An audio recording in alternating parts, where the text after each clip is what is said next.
I've only shared this experience with a few people in the years since it happened. It was the first Tuesday of the Pennsylvania deer rifle season. December 3rd, 2013. I've always been an avid hunter, and I would wake up very early in the morning to get into the woods before daylight. I would be in the woods at 4:30 in the morning. Having to hunt on state game lands meant beating other people into the woods to get a good decent spot. When I got to the parking area around 4:15 a.m., no one else was there. So I walked into the woods, not using a flashlight, only walking by moonlight. I walked through a field into the tree line and started on the path to my spot. I came to the intersection in the path. One way left down the mountain, other way went right. I went right because my spot was on the other side. Roughly 50 yards after making the right-hand turn, I smelled what I can only describe as hot garbage. It hit me in the face. Hot dumpster juice in the middle of August. So I stopped dead, turned on my flashlight expecting to see piles of garbage, but saw nothing. No garbage. Nothing dead. Just hot garbage smell. Keep in mind this is in December. It's cold out. The high 20s to low 30s. So, even if there was garbage, it shouldn't smell that bad. So I kind of thought nothing of it. I followed the path to my spot, which was down over the ridge from the garbage smell. Roughly maybe 40 feet down, that leads into a grass field where I would sit. I sat at my seat, guest soaked in for about 2 minutes, and that's when the rocks started coming down the ridge. The first rock startled me, causing me to turn on my light again, scanning the field hoping to see eye reflection of a deer, but nothing was there. I sat back down. Another rock comes down the ridge. This time I stand up to go out into the grass field with a flashlight and a pistol that I carry while hunting. Scanning it again, nothing. Purposely waited in the field for about 5 minutes. Now I'm getting angry. Assuming another hunter is messing with me because I'm in their spot, I sat down again. The third rock, sounding larger than the others, comes tumbling down the ridge. I don't get up this time. Not 2 minutes after that, another rock. Not tumbled, but sounded as if though it was thrown off the ridge and landed into the field. Now I say Ethis, I'm pissed. I gathered up my gear and started walking back up the trail to the ridge. I get on top of the ridge, scanning with my light the whole time. Nothing. No eyes and no other hunter. I get to the spot where I smelled the hot garbage. Nothing. The smell is gone. Finally, it clicked in my head. It may have not been another person, possibly something else. I've heard of the stories of people having Bigfoot experiences in the area, a lot of which remark about how bad they smell.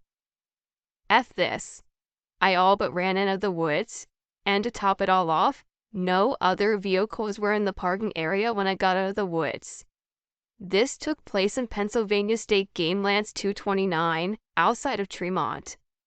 I later come to find out that a coworker of mine had actually had a bipedal cross in front of his car within 2 miles of the location of my experience. So maybe they're real. I don't know. But I definitely had an experience that I won't forget.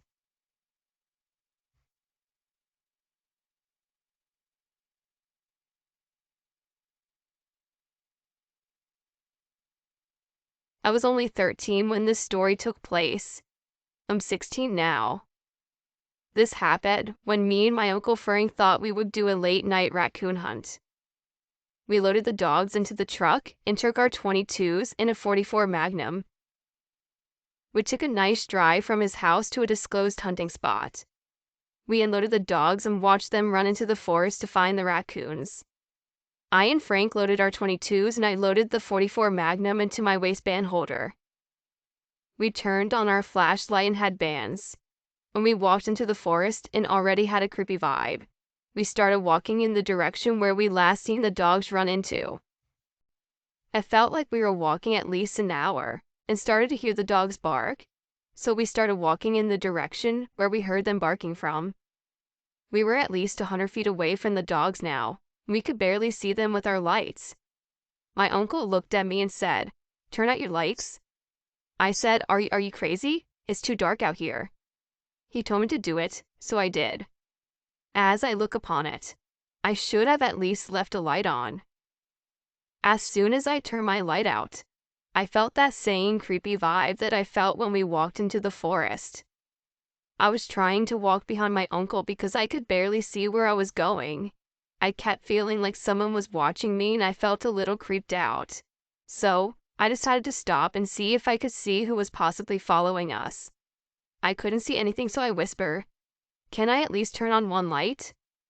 I waited at least 1 minute to ask again. So then I started to ask, "Do you even know where we're going?" Then I heard a noise come from behind me and in front of me, all around me, all at the same time. I just stood there and stopped.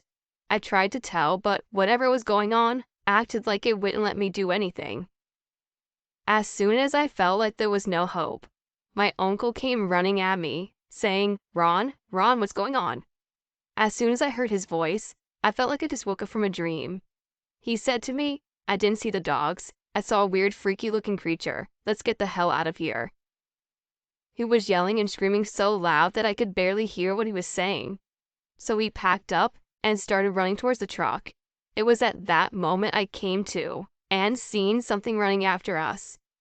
I yelled, "What the heck is that?" Screaming, yelling, and almost crying. As soon as we got back to the truck and out of those woods, everything felt normal again. I saw the dogs cowering in fear and whimpering. My uncle put the dogs in the back and said, "Let's get the hell out of here now." I started the truck and we got out of there. As soon as we got home, we made a promise to never tell anyone.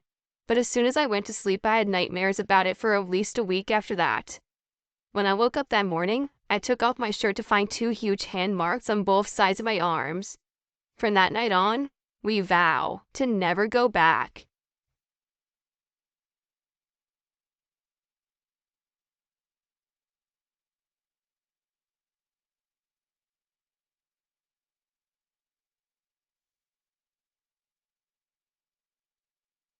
So before I begin, I'd like to say that I'm from Alabama and I've only went hunting twice as a young child. I haven't been hunting in several years. I have found out what I'm going to do with my life and everything. I feel great, until the story I'm beginning to tell you right now. So, 2 weeks ago, my grandfather, uncle, and I went on a hunting trip in northeastern Arizona. I was renting a rifle from the hunting residence we were staying on for the week, and my uncle and grandfather both owned 20-gauge shotguns. The first night we went hunting, we left the condo at around 3:30 in the morning. We had to climb a tree to get to a high point, so hopefully bears couldn't get to us. Approximately 3 to 4 hours later, we could hear something big stomping around somewhere below us, about 15 to 20 feet away. We were pretty high up in the tree, so it must have been pretty big. We all just assumed it was a moose or a bear or something similar. There was a creek near us, so it could have been a crocodile or alligator, I guess. My grandfather sees a deer about 50 feet away and tells me to take the shot. I get the rifle in position and wait a second to make sure I have the perfect shot. I take the shot, and as soon as I pull the trigger, we hear the running footsteps getting closer. So we look down and around and we don't see anything.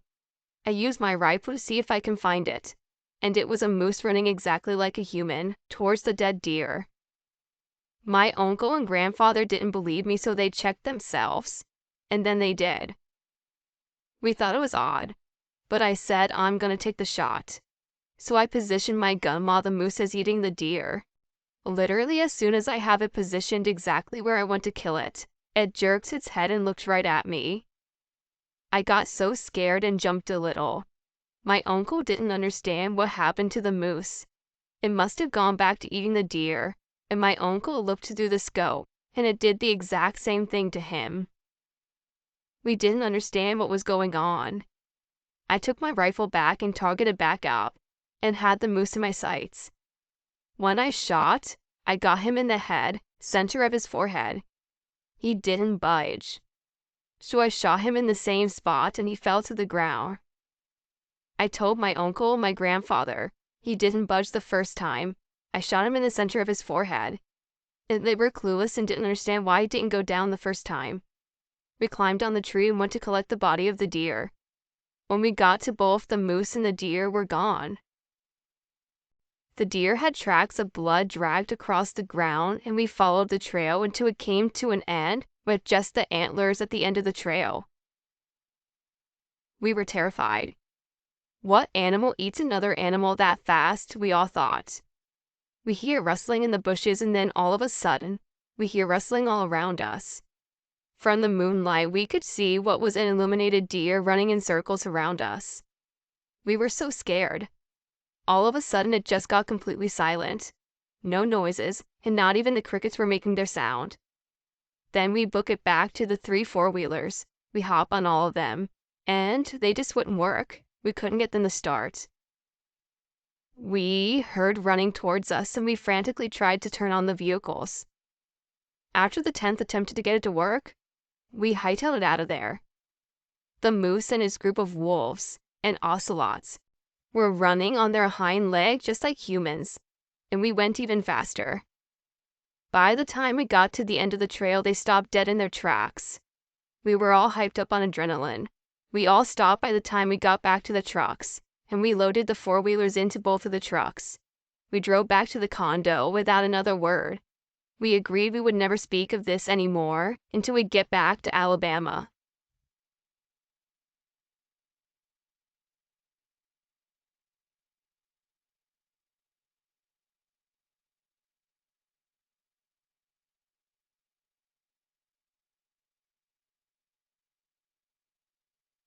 I've lived my whole life, almost 30 years now, in Arkansas. Being raised a son of the South, it should go without saying that I spent a considerable amount of time in our state's vast woodlands, hunting, camping, and etc. So I never had any fear of the unknown depths of the forest, or whatever woodland critters reside there, until about 4 years ago. When I was a child, my parents moved us from a small town of Poyen out to the small town about 40 miles south of Little Rock. Both of my parents worked full-time jobs in order to pay off our new house and had a significant swath of land bordering my grandfather's land. So through much of my early childhood and after school later on, I would go and spend time with my grandpa until my parents got home. He was a sweet old man, kind of an old hippie. About once a week, he would ask me to go on a walk with him through the forest, and in time, before I had cable or Xbox, I would totally gladly agree to go. Anything to get me out of the house and my own boredom. Every walk was the same, about a half-mile trip down a well-worked path. Past a large pit at the edge of the tree line he would burn trash in. Through some sandy marsh that was dry almost year-round, and eventually to a large oak tree with a hollowed knot growing on it about chest-high. When we got there, he would reach into his jacket pocket and pull out 3 or 4 eggs he would leave in the hollow. The first time I asked him why he did this, he told me that before there was a church on every corner, people used to live and die and pray in the forest. That the forest was more than just trees and squirrels, and that it looked after people. All of this sounded like religious nonsense to me. I had already had several headbutting arguments with my parents at this point over religion, and them being devout Baptists, and I putting my faith more in a good Remington than some man in the clouds. I honestly never paid much attention to it after that. I still accompanied him on his walks, and just thought of him as a kooky old man who dropped too much acid in the 70s. Until about 4 years ago, when he died. He left me his house and his land, and I moved in right quick, eager to make it out of the shitty little apartment I'd ended up in some 40 miles away. My parents had split up and both moved to different states by then, so it was comforting on some level to go back to a place where I spent so much of my early life. In about a week's time after moving in, I had a good bit of trash to burn. Some of my stuff, but mostly my grandpa's old junk he never got around to tossing out. It was mid-autumn by this point, but still way too hot during the day to have a fire, so I waited till about dusk, grabbed the last few bags of trash and some freezer-burn food, and made my way to the pit. I had the fire blazing after a couple of minutes. The last slivers of sunlight had dropped below the forest, making the only light the tall, flickering flames dancing off the trees around me. I sat down on a Nord stump and lit a cigarette as I watched the flames. I was so deeply enthralled in the orange and red dance I had forgotten to throw the last load of trash in the pit. So I stood and kicked the 2 bags into the flame and began unwrapping all the freezer-burn ground beef, peas, and steaks, throwing their contents into the trees and the plastic into the flames. It wasn't until I threw the last steak, a big frosty T-bone, beside a corpse of smooth, white bark birch trees, that something happened. I heard something low and rumbling, not quite a growl, but far from being a comforting sound. Then one of the branches of one of the smaller birches began to bend, almost like it was falling in slow motion. Then it extended out, and I saw from the firelight with horror that what I had previously thought were long little branches were gnarled, impossibly long fingers ending in savage points. They sunk into the cold meat, and something half stepped out of the cover of the trees. It was hunched down and thin, but I could tell it would be a good foot over my head. It looked at me the whole time. It slowly dragged the meat over to itself. His eyes reflected no light, and I couldn't make out any facial characteristics, except a mouth too wide for its head, filled with canines. It brought the steak to its mouth, and with a sickening crunch ripped a piece off. I didn't see much after that.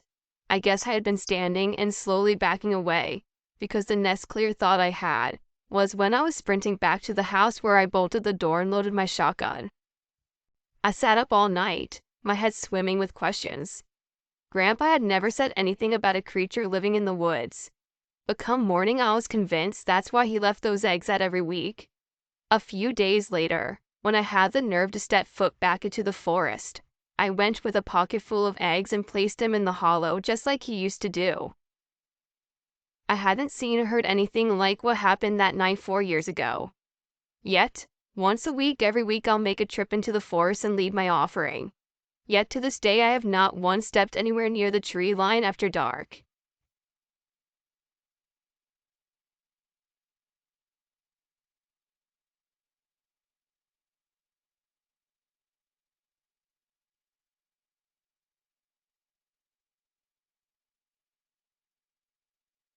The hunting cabin was just as I remembered it. It was tiny, hardly bigger than a tool shed, and after a year of neglect, dust now coated every surface. I hadn't been there in almost 10 years, not since the last time I went hunting with my grandfather Sebastian. I had been so terrified by the creature we saw in the woods that I hadn't want to return, and my parents just assumed I was too bored to want to spend 2 weeks with a boring old man. Gramps still came to visit us, but thankfully we never went there. When Gramps passed away a year ago, he left the cabin and the 30 acres surrounding it to his only remaining grandchild. At 20 years old, I had never expected to set foot on the rural mountainside again, but a bad breakup had left me the decision of moving into the cabin or into my parents' basement. The choice had almost been hard to make. The local newspaper, the Village Times, had claimed that Gramps died of a bear attack while out chopping firewood behind his cabin. I didn't buy that story though, and even as I pulled up my beat-up old Ford into the unpaved driveway, I had my hand on my gun.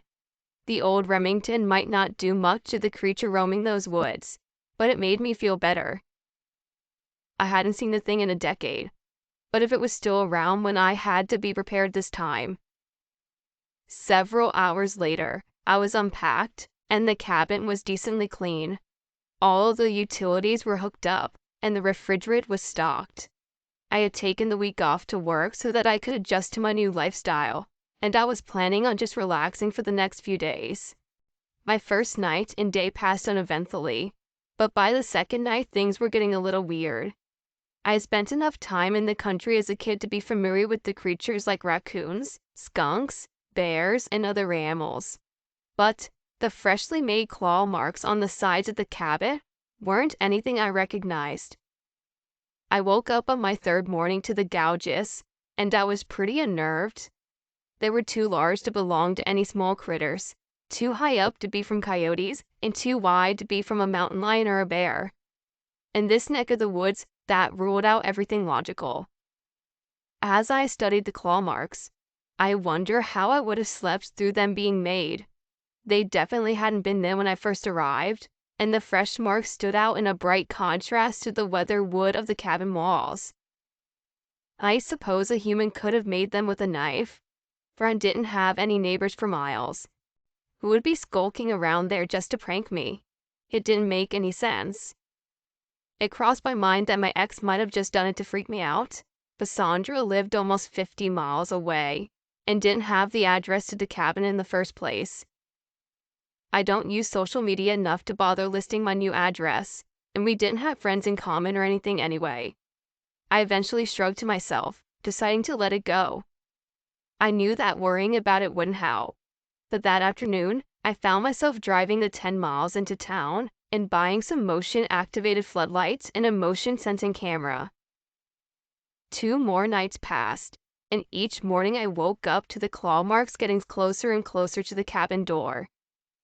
As I wanted to believe that it was a stupid prank, I had to admit to myself that the evidence was overwhelmingly against the idea.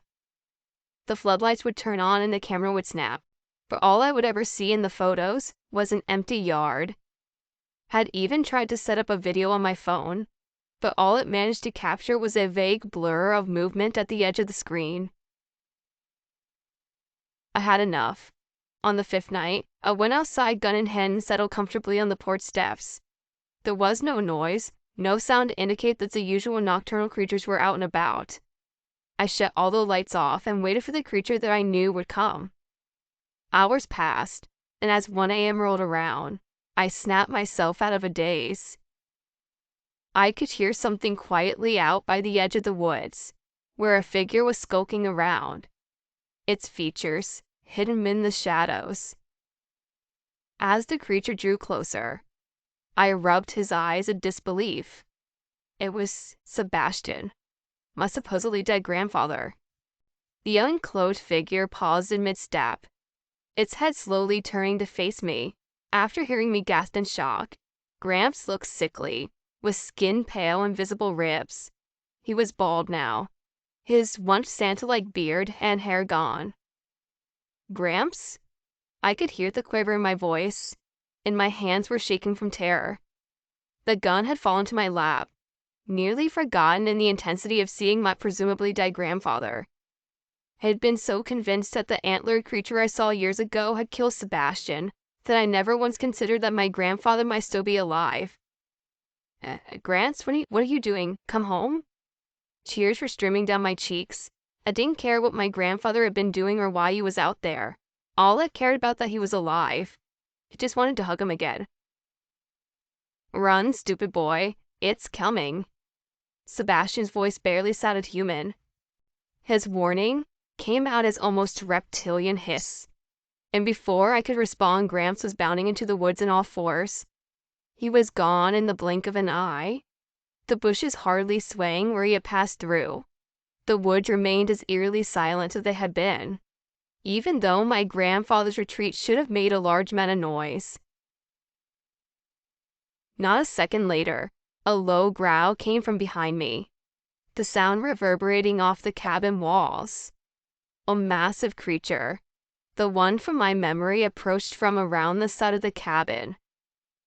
Within seconds, it became clear to me that it wasn't human or an animal, unless someone was wearing an amazing costume. This creature was every bit as surreal as I remembered it.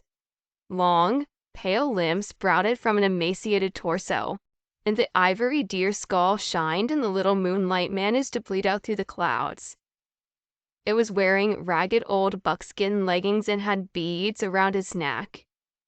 I couldn't see any eyes, but I knew without a doubt that it was staring directly at me.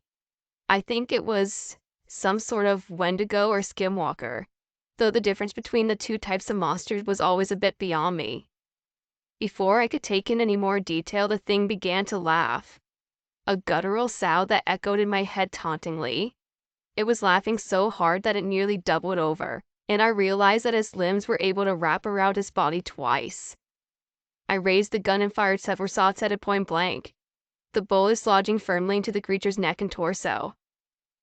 The being looked down at its new piercings, and it began to dig out the bullets at an unhurried pace. It dropped them on the ground like a child plucking flower petals, and it seemed to sigh in irritation as it dug out the last one.